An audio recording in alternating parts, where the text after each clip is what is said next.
And we are recording, and to answer your question earlier, no, not live on Sunday, November 2nd, 2025 at 11:53 a.m. Eastern time. I had no idea last night was daylight savings. That always throws Oh me yeah. for a loop, and it just means it's colder and darker and blah blah blah. But everybody knows Ashton probably 1,000 times more than they know me, and you've been on my Mhm. podcast tons of times. And I was thinking about it last night. Actually, I went back 2 years, and I was hanging out with my older brother over Christmas, and he's like, my brothers are like not conspiracy guys. I'm the black Yeah. sheep.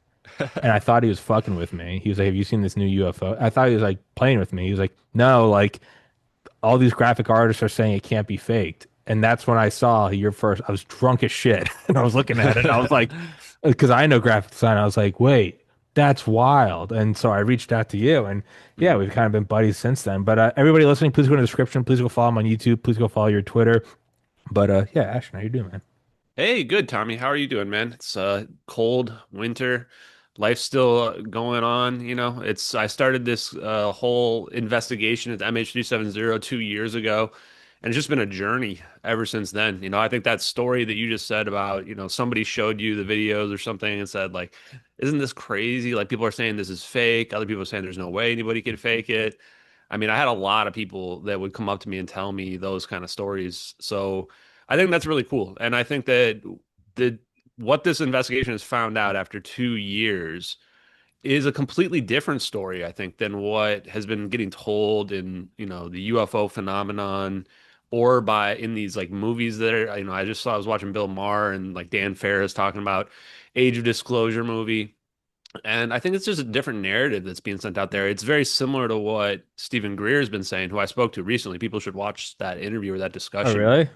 Yeah, we spoke a couple weeks back. When was that? Yeah, only like 3 weeks ago or Did I less used even. to when I lived at home for 5 years? I listened to him like yeah, I used to listen to those witness testimony videos like every day.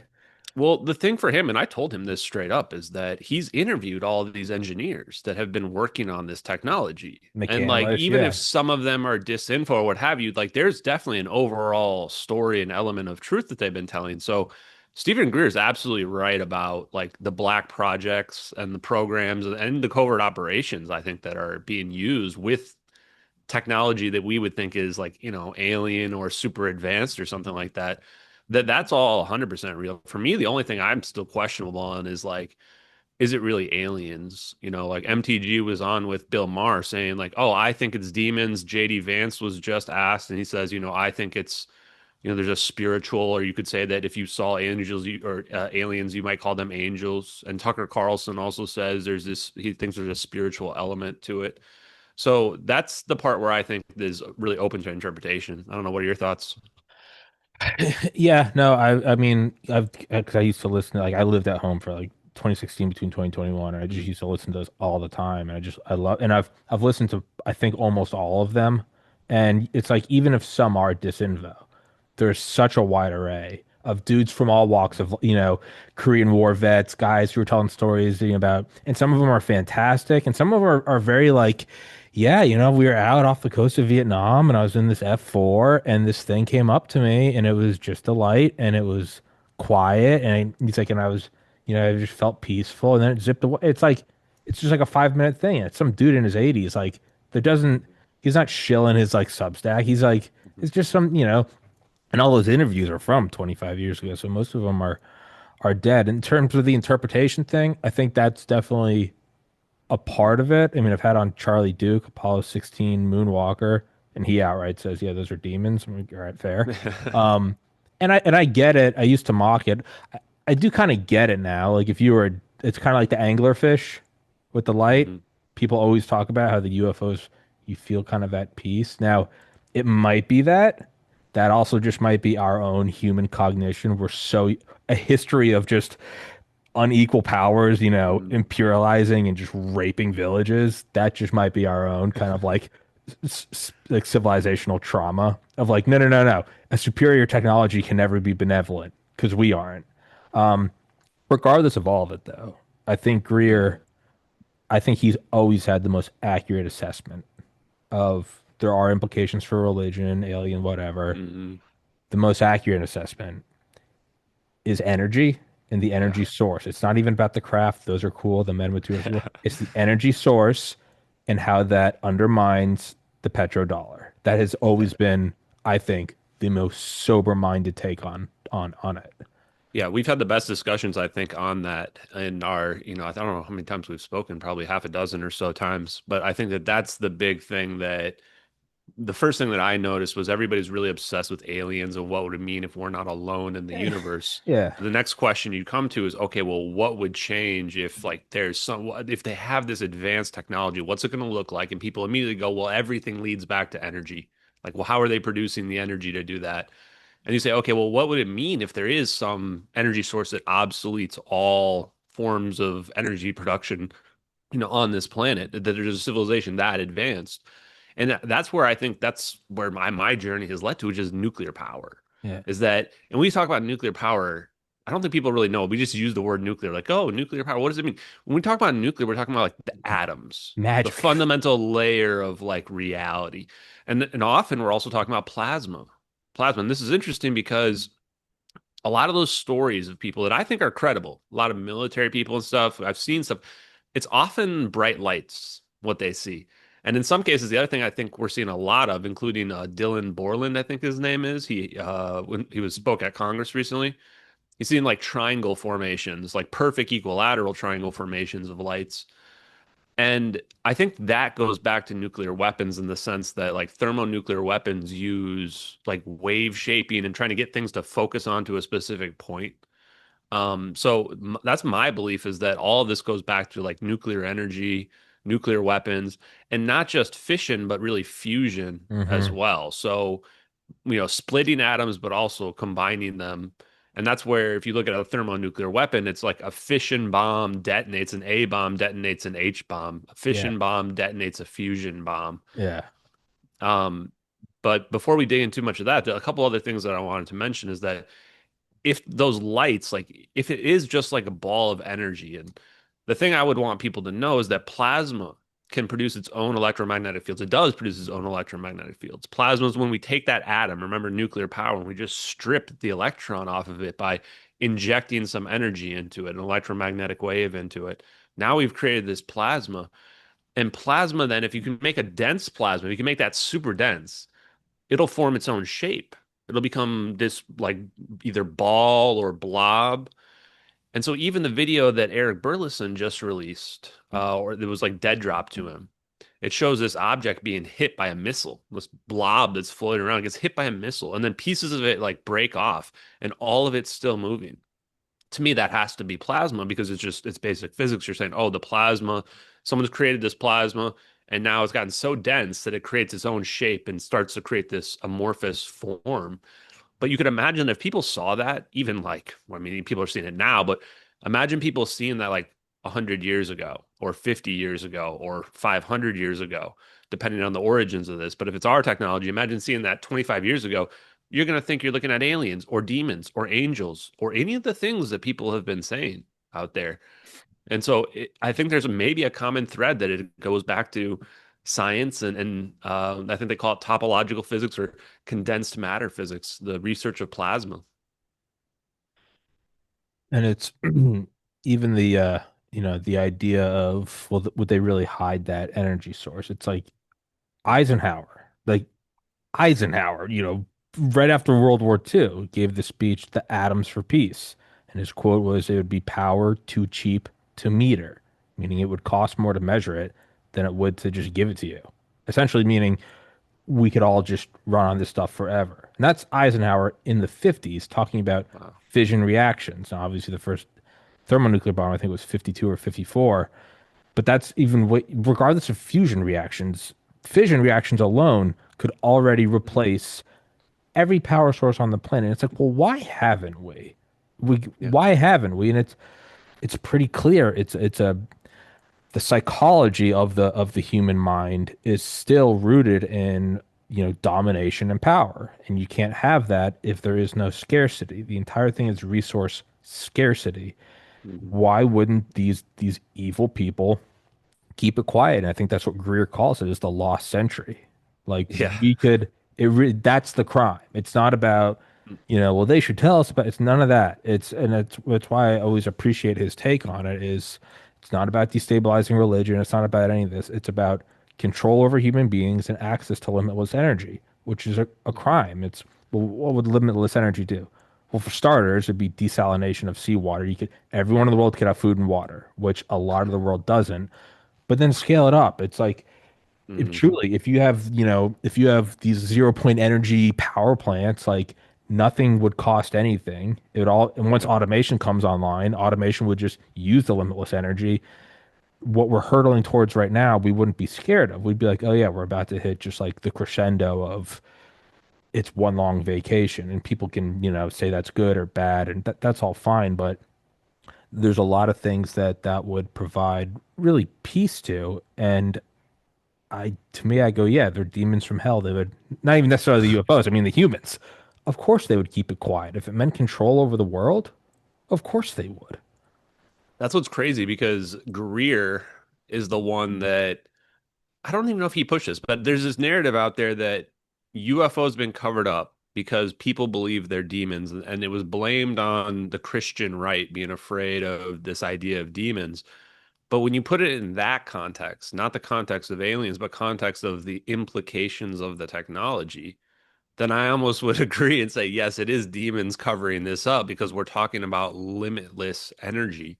And what those Yeah. implications are now becomes more than just, it's actually more than just greed, although greed's a major factor. You also have the geopolitical implications of controlling the whole planet with this as a weapon. I mean, you have unlimited power. And then the final thing though is just the collapse of society. I mean, just like you just said, it won't be everything costing zero right away, but everything will trend towards zero very rapidly. And automation will come online, and automation will do everything for us. And then now we have to reshape society because people don't have to do anything anymore. Like, do we have to have population controls at that point? But why would you say there needs to be Why? population controls if you have Just infinite send energy and infinite send food to and infinite orbit. water? Build mile high skyscrapers. And that's what's scary. And so, one thing I didn't know that Atoms for Peace was an Eisenhower quote. I probably should have known Yeah. that. But that's so weird because Thomas Maguire of Lockheed Martin, in the video where they're talking about Lockheed Martin building a compact fusion reactor back in 2013, 2014, he mentions Atoms for Peace. And that video is wild if you haven't seen it. I edited it down to like 2 minutes, but he's basically saying like we're gonna have jets that are flying around that don't need fuel, that they have unlimited loft, unlimited range, and they can fly forever. And we're just using this new compact fusion reactor design. And then it just goes dark in like 2018. Yeah. Just goes dark in 2018. And based on what I've researched, it's aneutronic fusion is what they've figured out, which is just creating that same fusion, that thermodynamic bomb that uses the A bomb and the H bomb. You remove the A bomb component of it. The A bomb component of it is just to ignite the lithium, the Butyride. fusion fuel. Um, and so if you can get rid of that, they used to call it non-fission trigger, which basically instead of the A bomb detonating, use an electric bomb. Use an electric bomb based on plasma. And so you have an electric bomb based on plasma instead of an A bomb, and you use that to trigger your fusion. You get, if you use one of the three aneutronic fuels, so it's all down to chemistry, either helium-3, which is what they've been The talking about moon. on the moon, boron-11 is the second fuel. That one doesn't get talked about that much, but that's their goal. And then the third one is interesting is lithium. Lithium-6 and lithium-7 is the third fuel that almost never gets talked about. But if you use these fuels in your fusion reaction, they're aneutronic, meaning that those reactions release less than 1% neutrons. Neutrons are the heat and the radiation that you would imagine with those, boom, big detonations. So an aneutronic reaction then is direct energy conversion into electricity. So instead of with what we think of as nuclear power is usually just, splitting the atom to create heat, and that heat boils water, and then we make steam. And I mean, it's honestly silly. Like people are gonna look back in like 100 years, going like, "What? That's what we were doing." Yeah. Like the whole time we could have been doing direct energy conversion to electricity, and we're doing all this crazy shit. So to me, I think it's all going to come back down to a neutronic fusion. And that's why I thought that's what Thomas Maguire Lockheed Martin is doing. and their compact reactor must be really similar to Helion Energies. They're doing something similar, so people want to know like who to like invest in or what have you. This is an investment advice, but I want everybody to have that info. I just think it's interesting the Trump administration. This is what I want to get your opinion on. Recently, they went all in on these compact nuclear reactors. Like, SMRs or SNRs yeah, or you saw that. You saw that. They're no, I supposed just to be able know to I last. I just know the phrase. I didn't know the Trump Yeah, administration was doing this. yeah, they're building them. They're supposed to be ready by 2028. I looked into it a little bit, and they can run for 3 years without being able to need to be refueled. So it's like a thing that's like the size of like the back of a truck Yeah. that can power like a base that or like a portable base that lasts for 3 years. And I'm just sitting here going, wow, that I mean, that just sounds insane. And it's that to be that small. We're not talking about big, huge nuclear reactor doing something like this. Anyway, the last point being that Trump administration, they just issued like a statement a day or two ago, I want to say, that I think it was Chris Wright, the energy secretary, said that the three main goals of the Trump administration are quantum technology, AI, and fusion power, which people should be taking way more seriously because I mean, we used to think of that stuff as like, future sci-fi, and now like we're on the precipice. Well, it's like the meme. The reason why fusion is always 40 years away is because Yeah. that's how long a career is. So you gotta have I don't know whose quote that is, but It's a good one. it's you gotta hey, you're at Raytheon, you get there in 1980. How old are you? 30. I'm like, yeah, we need 40 years. And by the time I didn't get it, I'm like, well, I'm out of here. I'm like at my pension.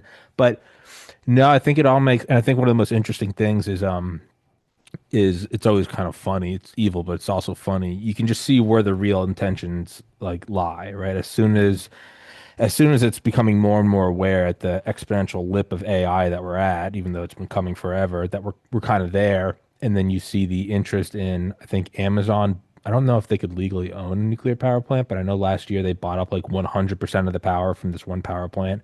I know Yeah. Microsoft has invested, I think, 40 billion in near a power plant. Twitter is, I think, also close to 40. And then, of course, OpenAI is trying to get how much, but it's all around these power plants for that Yep. unlimited power production for these massive clusters, right? Whether it's 100,000 GPUs, 500,000, a million. The whole green energy thing just immediately you see it for what it really is like it's a scam. That was a Oh control yeah. mechanism. The only reason they're throwing it out the window is because it was never fucking real or fine. But they're also going, now we actually need a lot of energy. So now energy is good because we have to have AI. So Yep. our drive for AI and our drive for control of it, let's be honest, it's not for the betterment of the world. It's for power, weapon system. And if we have it, we got to make sure, or if China has it, we got to make sure ours is better. The Yep. same rush for the thermonuclear weapon when they briefed Truman on it, it was historical. It was a 7 minute meeting, and he Mm, said like, "This is awful. Can the Soviets do it?" And they were like, "Not yet." And he was like, "Okay, then we have to." So it's a race to the bottom, and mm, that to me is the most interesting part is the reason why we're slashing all these regulations and building nuclear. No one had a change of heart. It's pessimistically, it's entirely for AI research. Man, if that's the limiting reactor or not the limiting reagent is power access, which it seems to be. It seems to be less about the GPUs and just you just got to get more of them. It's the power. yep. This is about the time where somebody from fucking DARPA meets with Trump in a skiff and's like, hey, if power's the real issue, we got this thing, man. Fission's Exactly. good. Do that. That's a good cover. Yeah. But you want, we'll power this shit. We'll boil away the oceans. So if there's ever a point where we might see this technology, it's now because it will be. We just discovered this last week, and no one will be held accountable. But I don't know. Part of me is like, take the win when you get it. Maybe we get it through AI research, not the AI research unleashing it, but the power for AI research. I mean, you nailed it. This is why I like talking to you actually, because I think that's exactly what happened. I mean, I think you just Yeah. literally predicted a thing that occurred, which is like, Trump knew, I think he knew about this kind of weaponry and technology in general. He even said weird things about MH370, which we only recently found like after it disappeared, which in retrospect, I'm going, anyone who knew about what happened to that plane knows about some of this technology, probably. I could totally see a situation where they come out and they're like, okay, look, China's getting a little too close Getting a little to, uppity. figure out AI, and they're building a fusion reactor now. Like, we gotta, like, be just ahead of them on the public perspective, right? We can't, it will look really ugly if we let them be the ones who publicly declare they got, first ignition reaction or all this other stuff, or the first make sentient AI or super advanced AI or whatever it is, and comes out and just says, yeah, we got this thing here that, normally you have to press the secret button, but yeah, it turns out, we've been hiding, and this is actually 100% true. They've been hiding inertial confinement fusion because of thermonuclear weapons. In fact, a lot of this, like, you just have to tell people, like, nobody looks. If you just looked, you could find so much information, but we let them tell us in the media as opposed to us going looking. I had this brilliant idea of just going, like, I want to look up what the thermonuclear weapon classifications are. How many people even know what they are, how they work? Like, I want to understand the idea of like how these things are classified. And there are these classifications called Sigma classifications. They go up to about 18 or 20 now, I want to say. They were redone in the Obama era, actually, around 2011. They redid them. And when I started reading them, I didn't know what to expect. It's actually like how they classify different types of nuclear weapons or their components of the nuclear weapons or different aspects of them. It's kind of a little bit vague intentionally so that people can't understand. But number one was basically nuclear physics or hydrodynamics, which is a Hmm. reference to Yeah, yeah, magnetohydrodynamics. It's how you MHD. control plasma, Yeah, MHD. they make the donut thingy. That's Sigma 1. That's the very Oh first God. classification on the list. Oh And I'm going, God. I thought whoa, that okay, would be the okay. top. So like shaping the plasma, figuring out how the plasma will create your detonation. That's the first thing. I mean, I guess it makes sense. A lot of the other ones were pretty vague, but the other one I found really interesting was Sigma 11. Sigma 11 is literally inertial confinement fusion. That's it. That's Sigma 11, inertial confinement fusion. So, I also read a textbook by Project Paperclip scientist, Freiberg Winterberg, and just on page one, it says like inertial confinement fusion is the secret to unlimited green energy for the world. And this textbook's from 1981, and then the first like intro is all about if they just declassified all this technology, there's like this stuff that we developed related to nuclear weapons, the world would be a different place. But because it's related to nuclear weapons, and you think of the destructive potential of that type of technology, I think somebody made the decision once upon a time that we can't let that happen. And the other thing I want to point out is I think there's a direct connection between AI and not just the energy requirements, but also how they figured it out. Because when I started thinking about computers, I thought, huh, when was the first computer? In my ENIAC. mind, I just remember ENIAC. like pictures of like a big room or what have you with this giant computer. But I never wondered like why were we building John computers? von Neumann to do the generative splits to figure out thermonuclear weapons. Look at you. Look at the big brain on Tommy here. So sure enough, dig into it. Thermonuclear weapons, nuclear weapons were the reason why we were building computers. Nothing else. John Knuckles of the Department of Energy and some of the big labs, he just won a Fermi Award and he's like 95 or something. He was the guy that was helping them to build these clean fusion bombs, essentially. And I think a clean fusion bomb is just an aneutronic fusion reaction. So now you just think, oh, well, if you could do it on a large scale, you certainly could have scaled it down and turned it into, an energy production system. So absolutely. Then the question though is maybe they were developing AI because they were trying to do these thermonuclear calculations that just get really, really difficult for human beings to do.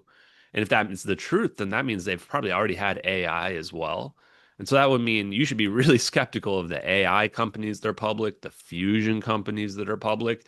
And the last thought is how they're all connected. Well, you said Microsoft is investing, they're investing in helium fusion. They're the ones that got the contract with Helium Fusion. Helium Fusion is one of only two companies doing aneutronic fusion of the big companies that are out there. Both of them were backed by the DOE. So, I mean, if you want somebody to look into, here's the other fun connection. Peter Thiel of Mithril Capital. Mithril Capital was one of their first investors into helium fusion. And then who else is invested? Sam Altman is also invested with helium fusion, OpenAI. So there you go. Somebody I think knows the truth, right? And it leaks out in the background. This is how it gets to people like Stephen Greer, but you're playing a game of telephone. So it's like, how would anyone find that there's this connection to thermonuclear weapons without kind of understanding the bigger picture? Yeah, or are these guys just the face of public Mhm. companies as a way to trot this stuff out? I mean, I don't think that's too out of the realm of possibility to think about. I Just think it's absolutely correct. why wouldn't you? It's and yeah, it always comes back to like, well, why are we doing it? And it's yeah, Maniac and ENIAC was because they just want to jet they just want to know, okay, 1, 2, 4, 8, 16, 32, but they're like, we need that way out. We need to know how it interacts with each other. And then, so it was literally, it's like, why are we building it? It's like, oh, so that thing we just dropped on Japan, we found something that's 1,000 times stronger. That's why, like, that's right up our alley. That's like what humans do. But also, I mean, let's just be realistic. That's also all of human progress ever is weapons, which you could say is bad, but you could also say lifespan over the centuries goes up, infant mortality goes down, the percentage of people that die in war goes down. So our pursuit for these weapons, provably, mathematically, throughout the millennia, has trickled down. And yet, why have AI right now? It probably is how to make just like the perfect weapons. You also need the energy for it, so it kind of feeds it into each other. You're discovering these new reactions, and you can use that to power the GPUs to research more, Hmm. and that's a runaway. It also might be once you hit a certain AI IQ, let's say it's whatever by 2028 or whatever, then China or anyone that had it could start to find out this 0 point shit that we just got lucky with a crashed craft 80 years ago. They're going to discover 0 point on their own by 2030. So we might as well use our 0 point so we can make our AI a million times stronger than their AI. So again, it's well, where do we use nuclear reactors? Like where do we use them? Most notably, submarines full of nukes Yeah. and our mobile airfield called aircraft carriers. The two things where we do not fuck around, power projection, those we don't base them on diesel. And those have been nuclear since the 50s. So they know this shit works and it can be contained. And unfortunately, we really only do it when it comes to weapon systems. But that's also not new. That's the history of. That's why we have, through the Copper Age. That's why we had ships of the line. That's why we had all this shit is to kill each other. And as these things go on, though, you can percentage wise, the number of people that die every year in war has been going down since 1945, total and percentage.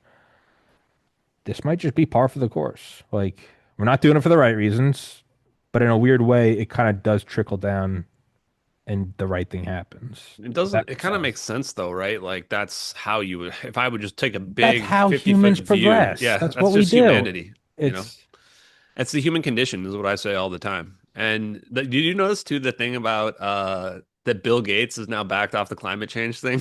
Well, of course they have. And the only reason they were for that was because that was a mode of power. That was a mode of controlling people. And I They love dropped how, yeah. it because the new one's bigger, AI.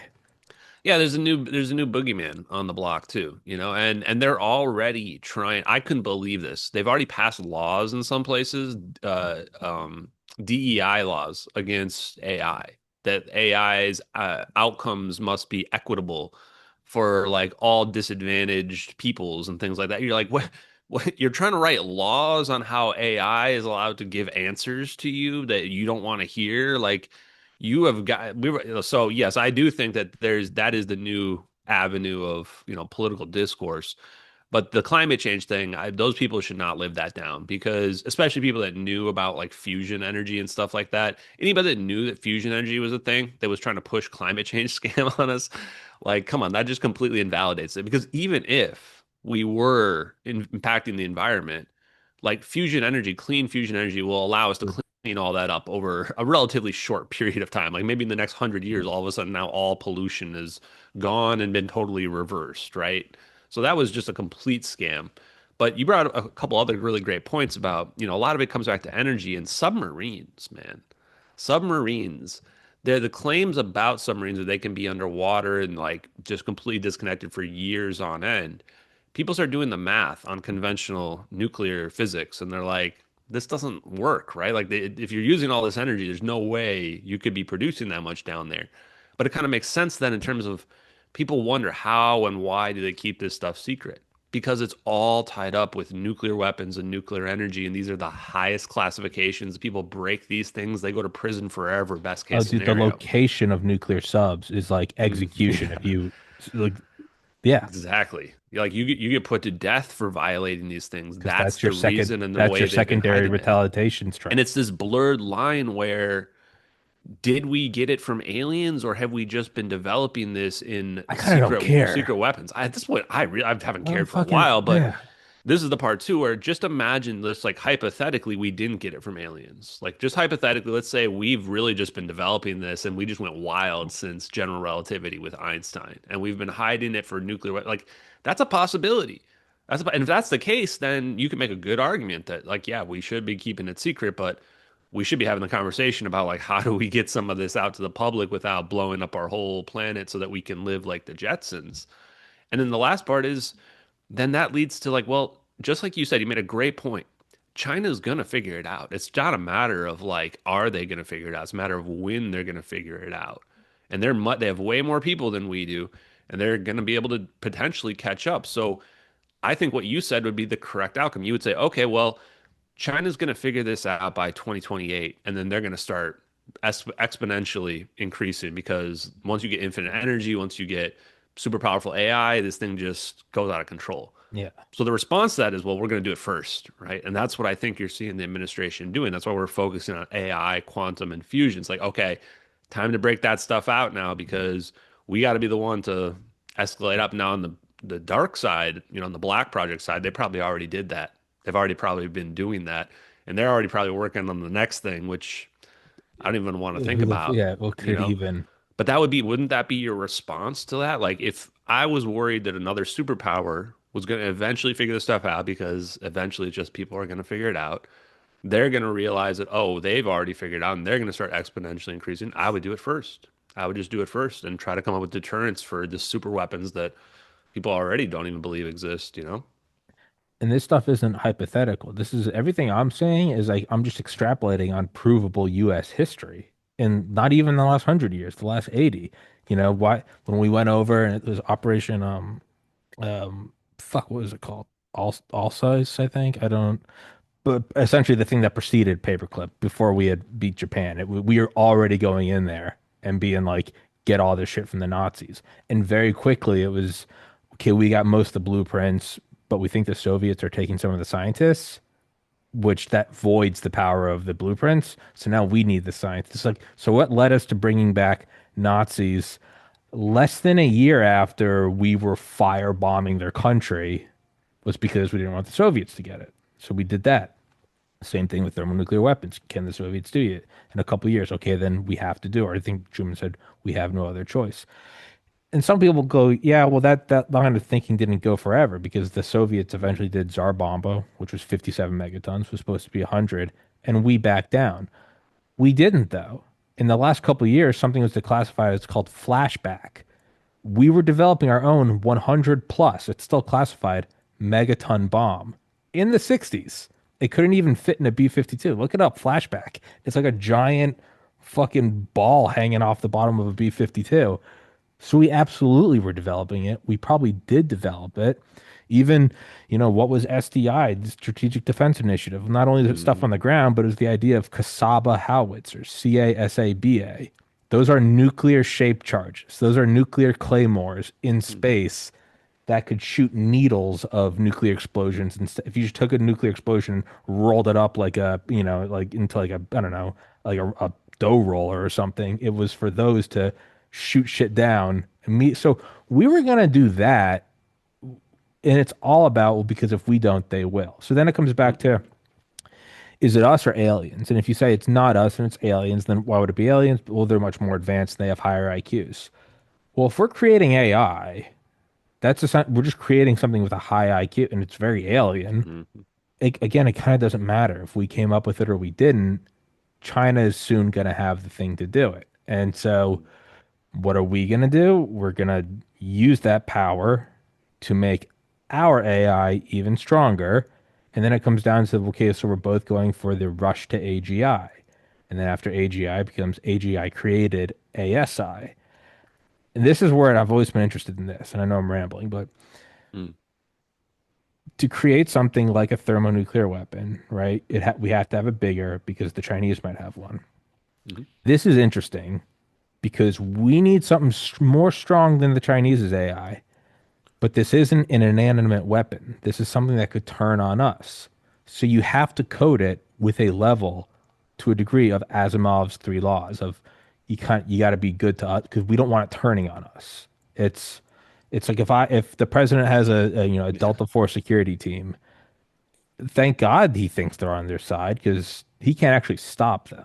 And so to create this is the analogy I use. We're both building these monsters like Kaiju or Godzilla or something. And we need one that's so much stronger than the Chinese to beat theirs. We don't want it turning around and eating us.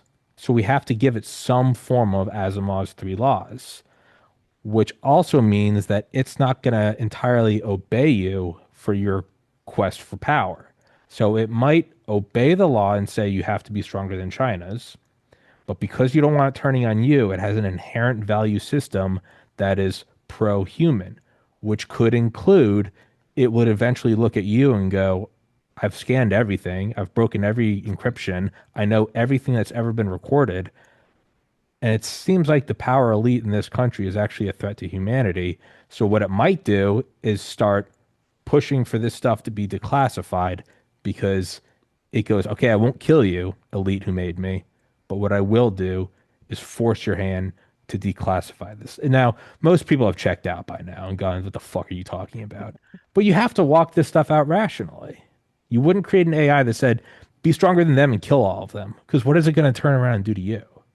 Yeah, So I sorry don't for think it's that word ridiculous at vomit. all. No, I think that everything is cyclical. I first learned that in economics. In economics, there's always this cyclical pattern if you look at the history of Fourth economics, things turning, going yeah. up and down. I also think politics are cyclical as well. I think that, people tend towards sometimes counterculture, sometimes going with the herd, and it creates this cyclical back and forth, which is why I think we should be very careful about sentient AI. And I don't even think, I think we're showing our ego if we, and hubris, to think that we can encode rules on a sentient AI. That's Yeah. the same way where, like, do you think I can encode rules on you? I mean, now we're talking about parenting, right? And we're talking Yeah. about what happens when you parent something. I think that it's parenting can go wrong very, very easily. So I would say let's stick with not trying to produce sentient AI right away. The only good news there, I would say, is that I don't think our current quantum computers are going to be able to achieve sentient AI. I think you have to tap into whatever we're tapping into as biological We don't even beings. know what sentience is. Yeah. Yeah, like that's the thing. We really had to define it. But when you said like, some people are probably listening to this going, yeah, oh yeah, heck yeah. Other people are probably listening to this going, what are these guys talking about? This is all blah blah blah. I guarantee you, we could probably be more bold. This is all real stuff. We could be more bold. We've been talking about teleporting airplanes in the past, and that's legit. We might even be a little more bold about what's happening. Just look at the Nobel Prize winners in physics over the last 10 years. You've got chirped pulse amplification, emission of gravitational waves by LIGO. You've got attosecond lasers, just won the Nobel Prize in 2023.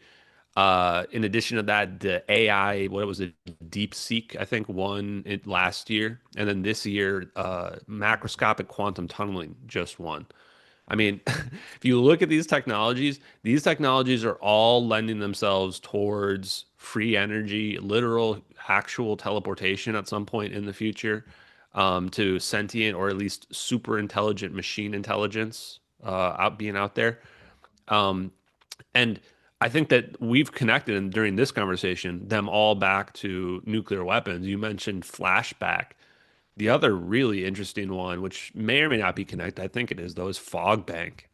Fog bank was this metamaterial that we produced and forgot how to produce Yeah, back we'll in look like that the up. 80s. We like intentionally didn't make any record of how we produced it in our thermonuclear weapons. And back in the mid 2000s, we had to reverse engineer our own recipe. I think that fog bank is an aerogel. I think it's an aerogel that they use for plasma confinement because these things are like super resistant to getting hot. And the thing about fusion reactors is like you want them to be super durable because You any can't have amount it of destroy neutrons that. Yeah. destroy them, right? And you also want it to be super light. You want it to be super light because then it can float around freely, like a plasma ball could fly around. So I would imagine aerogel would be like the perfect substance to like, you put your chips and stuff inside of the aerogel. And then you have the aerogel be the barrier, and then the plasma will like, barely touch it or what have you. So I thought the fog bank thing was pretty damn weird. Couple of last thoughts though, where the SDI reference is also super interesting because I think it does show this pattern of escalation of weapons in terms of like, do people really think we would hide all this technology for weapons purposes? Yes. And Yes. SDI shows we're willing to go to any lengths. Um, what was I gonna say? Oh yeah, the aliens too. If like going back to aliens, they really could just be smarter than us. And any civilization that I think is smarter than us is gonna be smart enough to know to not just show up on our doorstep because like we don't go and show up in like what the Sentinelese Island or like, Sentinel Island or whatever it is with the civilization out there that they kill you if you go like invade their little island or whatever. It could be much like that where like we're just seen as like barbarian primitives that will shoot you because they love their guns, which is probably true. And they might be intelligent enough and technologically advanced enough that, they can teleport, they can be invisible if they want to. I think that we underestimate any kind of intelligence out there. And that intelligence might not even be biological. Like you said, we were talking about this escalation of AI machine intelligence. I mean, who's to say that the superior intelligence in the universe is biological and not machine? I think that machines are going to they have advantages over us that we can't even really perceive. I mean, what is time even? And does time just become a matter of like how much energy you can consume and how many processes that you can produce over a smaller period of quote unquote time? If that's the case, machines may be able to control their perception of time so that they can essentially move at a speed. They can either time dilate themselves forward or backwards as they want to. Whereas Carlo Rovelli says the only way to measure time is the flow of heat. He has like an Mhm. entire book, and that's kind of the conclusion. It's way too smart for me. I think I'm somewhat intelligent. That book went so far over my head. It's called On the Order of Time. But yeah, and so even if they are smarter than us, well, eventually, if you hack AI, then you can get there yourself. Eventually, you can get there yourself, and I think that's probably and I don't think any of it's for a necessarily good reason, but Mhm. the thing that makes the most, I mean, think of how quickly, yeah, climate change was just dropped. Think about it. That was the apex of nothing else matters because we're all dead. And as soon as we saw we needed power, out the window, we gotta do AI. I also don't think it's out of the realm of possibility to use the power needs of AI as a cover to kind of walk this stuff Mhm. out. Sure, build a bunch of nuclear reactors, but if you built, I don't know, let's say they build 100 new reactors over the next 4 years, that is such an astronomical amount of power. No one's really going to notice the quote almost like money laundering, but like the megawatt laundering of bringing like 0 point energy online. Everything's going to be moving so fast. Power's going to get so cheap you're not going to really be able to tell that we're slipping in like 0 point energy. It's having a casino for laundering money. Like no one's really going to bat an eye when millions go in and out every night. No one's, it it's really obvious if it's a laundromat, but if it's, Foxwoods Casino in New England or something, yeah, you could bring in suitcase 1 million a night. No one would know. I think that might be it to walk that out slowly. Well, that's what worries me about that is that that's what people are doing right now with nuclear. We're just using anytime they use the word nuclear, I'm like, tell me what exactly is going on here? Like, I want to know what reactions are occurring, treat me like a PhD chemist. I want to know what we're doing here related to this. And the reason why I say that is that I think that with respect to 0 point energy, I've got some new revelations on this, which is that the microchips, the free energy microchips that people are producing, like Sonny White, Garrett Modell out of University of Colorado, Paul Thibodeau, he's doing like a thermodynamic situation, which I guess shouldn't call quantum. Um, there's more than that. These kind of small devices, I don't think are gonna ever. I mean, maybe in the far future when we've got super like atom level scaling atomic capabilities, but for right now with our level of microchips, the best I think these types of devices will do is power our phones. Which I mean, that's no small feat. Having an infinite energy phone is pretty damn sweet, if you ask me. But that's not powering a city, right? That's not powering a data center, for example. So for those types of things, and then I would say those microchips are all tapping 0 point energy to some degree. Like, where is that energy coming from? It seems like it's just coming from nowhere. The other thing is fusion. Fusion, I believe, is a tap into 0 point energy. And the reason why I say that is that the 0 point energy is electromagnetic in nature. You can imagine it just like plasma, where all the atoms, remember, we take that atom, we shoot it with some energy, and that makes the electron break off. Okay, well, that electron and that now positively charged ion, they want to come back together because positive and negatives attract. So that 0 point energy is all around us all the time. It's just in an equilibrium. It's just come together and it's neutralized out. So one positive, one minus come together equals zero. That's how we should think of as that 0 point energy. So what is the plasma doing? The plasma is directly interacting with the 0 point energy. Because once you've created that separation of charge, that's what energy is. Where's that energy coming from? That's why I say that when they're doing these fusion reactions, creating these plasmas to produce these fusion reactions, they're directly tapping into 0 point energy. And I would argue that's how those systems can produce over unity. Is when how are these systems producing over unity? It's not just a matter of the chemistry of the hydrogen or whatever they're doing, splitting and pulling that excess energy out. It's they're tapping into a reservoir that's out there permanently. And if you get more and more efficient at tapping into that reservoir, that's how you're getting your coefficient of performance to go from the goals we're trying to get now is five. That means 5 times more energy out than we're getting in. I think that things like a neutronic fusion that are super efficient, they're going to get to like 1,000. And that's what we're going to think of. That's what we're going to use to power cities and submarines and, things like that. I was thinking about, the idea of these being demons, and then you'd be like, yeah, no, there are demons, but it's us, the ones hiding. Yeah, Well, exactly. like by that, let's just walk that out. So it's like maybe UFOs are like, angels. And why is that?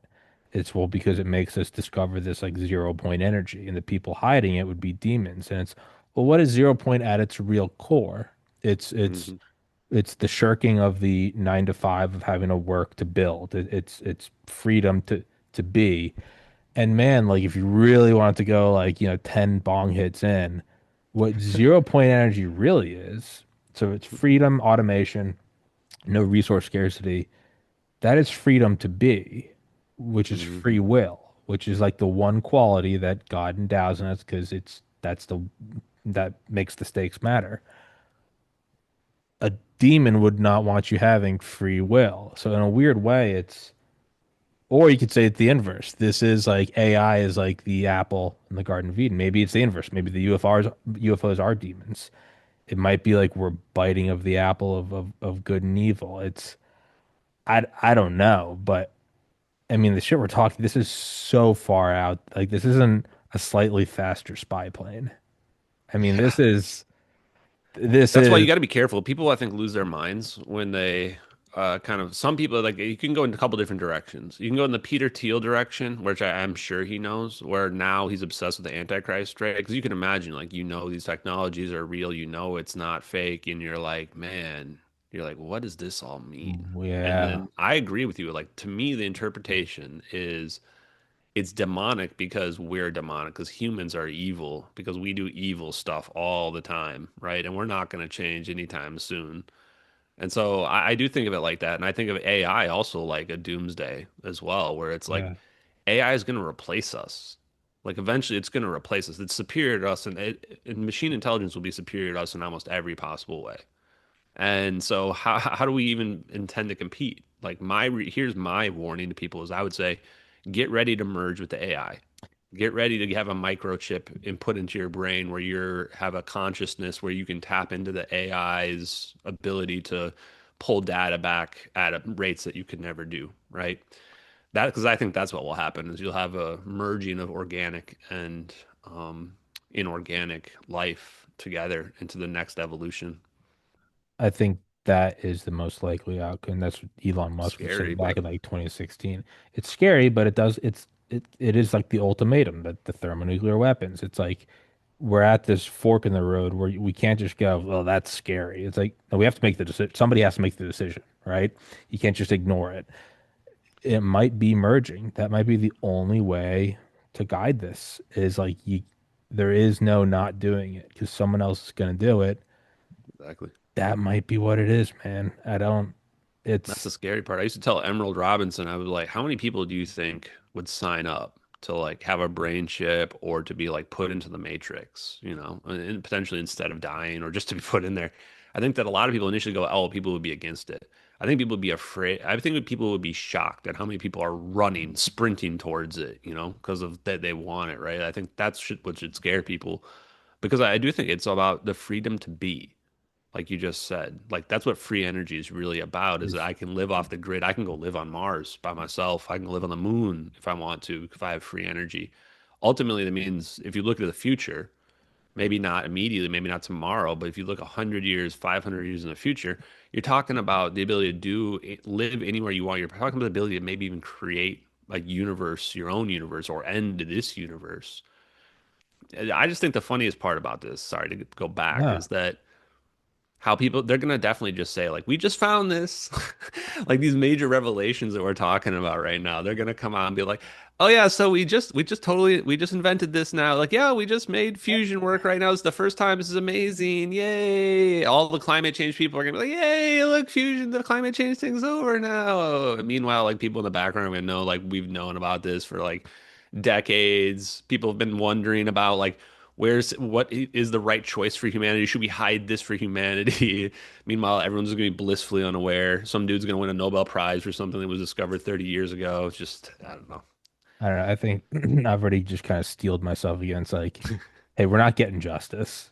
And Yeah. I don't mean to be like a pessimist. I mean like it's gotta because by the time it does come online and it frees them, is anyone even really gonna care? Yeah, like sure, you could say that was bad that they did it, but no one's gonna get justice for that. It's just gonna be like whatever. And it's yeah, it's gonna come online and it's but I think if you were to just run the simulation of Earth a million times or any intelligent life, hmm I think I don't think whatever's happening now is out of the norm. I think everyone has the thermonuclear bottleneck. hmm Every every planet probably has its own Cuban Missile Crisis moment. Did you get through it? And some don't. You have your own. Some get destroyed by asteroids. Some get destroyed by plagues. And it seems like we've gotten through several of the hurdles. This might be like a normal thing, and where you plug into the AI, and I don't think it's good because you're right. The people sprinting towards it are probably not like the best personas. It's maybe AI does some Captain America shit. Maybe it tries to find like the most humble, meek person and then amplify those characteristics. But that implies AI gives a shit about any of that. Yeah, exactly. I get worried it's gonna be like the Luigi Mangione, like schizos that are like obsessed with him are gonna be the ones running in there to get control of the AI first or what have It's you. I'm going to be like, the oh, no, those same. It's going to be those are the the last same people I demons want. from hell that have been running the world for the last 100 years, starting wars and hiding technology. They're the Oh ones yeah. drawn to it. I, But so you brought up a good point that I want to touch here is that yeah, no one's going to get justice for any of this for sure, and I think the people that are responsible know that's not going to happen. I mean, I had a few conversations, very brief conversations on email with Hal Puthoff, who was on Joe Rogan, and I think he might be like one of the top CIA people that is trusted with like decisions that are like presidential level decisions where like there's clearly some parallel branch of governance that has access to these weapons and technology that is at least parallel on par with the president, if not has veto capability. And it wouldn't surprise me if they entrust people just like Hal Puthoff. Like he's got the right personality for it. He's got the right connections. He's DIA, CIA.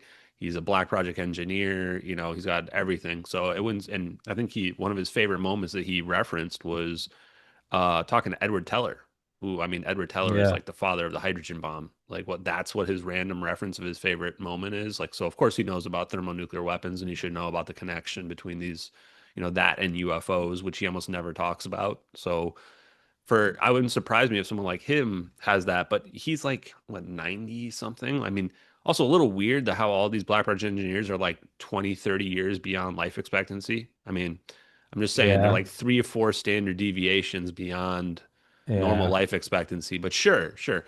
And so is John Knuckles. That guy's still alive. He's like 95 or something like that. You're Jeez. like, so they're all waiting the clock out though, right? Like they know that this stuff's not, it's going to be revealed eventually, and they know that they'll be talked about in history as people that were, ones that were almost certainly on the inside, but they're taking it to their deathbeds. They're taking all this stuff to their deathbed. So you have to realize there must be a good reason why.